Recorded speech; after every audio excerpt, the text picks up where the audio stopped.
So if you remember, one of the first things we talked about was this idea of a histogram. The histogram is set up so that the x-axis contains the scores for our data. The y-axis contains the frequency at which each one of those scores appears. Right? Then we are able to graph the histogram. That is, just for each score we draw the bar that corresponds to the number of times that score has appeared.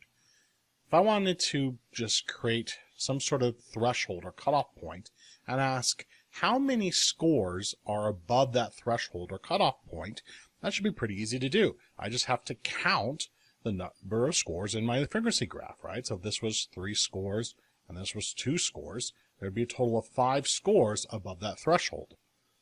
We're talking about distributions. Distributions are just a continuous function that is mapped in the same way. The x-axis are the scores, the y-axis is the frequency, and when I have some sort of threshold or cutoff, I can simply see how many scores are above that threshold by counting the frequency or the area of the curve that is above that threshold. Luckily, we don't have to calculate that. This is where we use the z-table, right? We can look up at the z-table the percent of scores that are at that threshold or greater. This becomes important when we start talking about inferential statistics. Inferential statistics comes into play when we are trying to ask questions about data or scores that we have and the relationships to some kind of population. Right? If I have some population out there that contains all of the data associated with a particular metric. All right, we can talk about, for example, when we talked about the caffeine content of beverages. The population is the caffeine content of every single beverage served at a restaurant.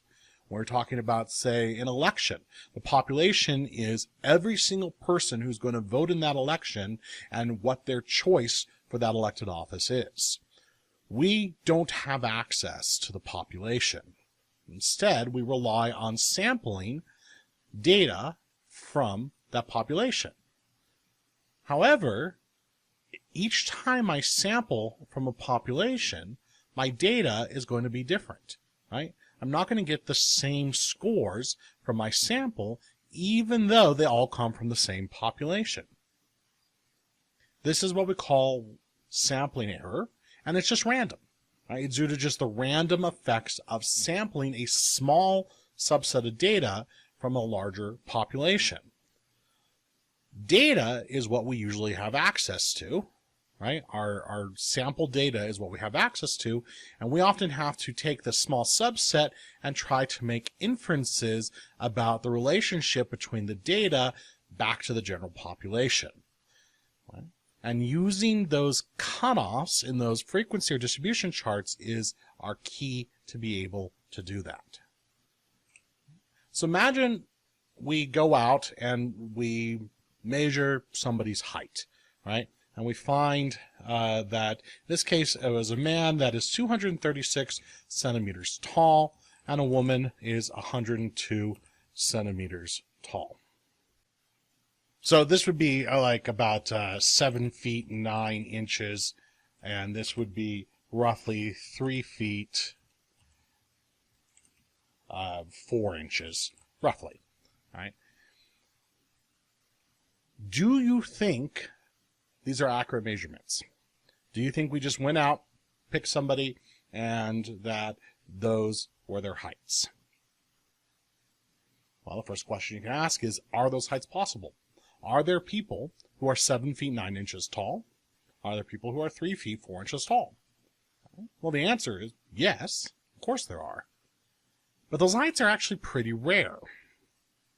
So we're actually sort of left with a question that maybe our data didn't come from the general population, right?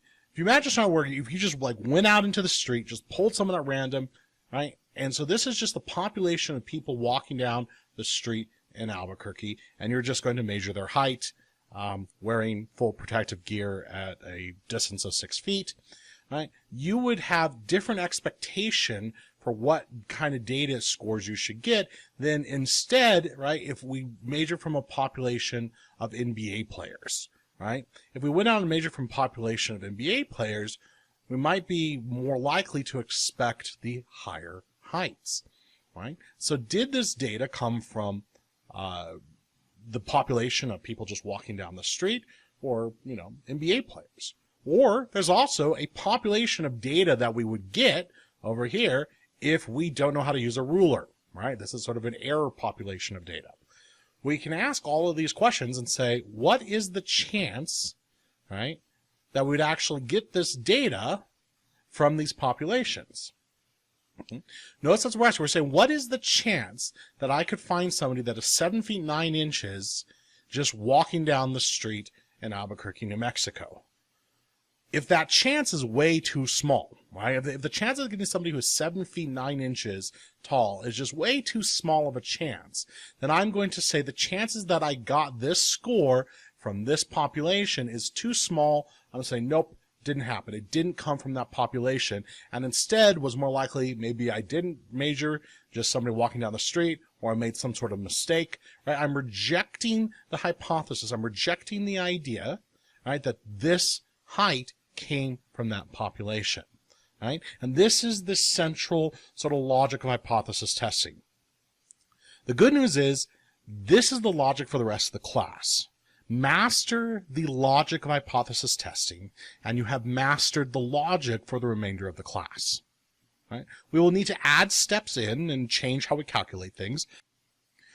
The core logic is we take our data, right, and we are asking, what is the chance that we could get that data based on our hypothesis? And then we determine whether or not we can reject our hypothesis based on the data that we have. All right. So let's break that down into the core sort of steps of hypothesis testing.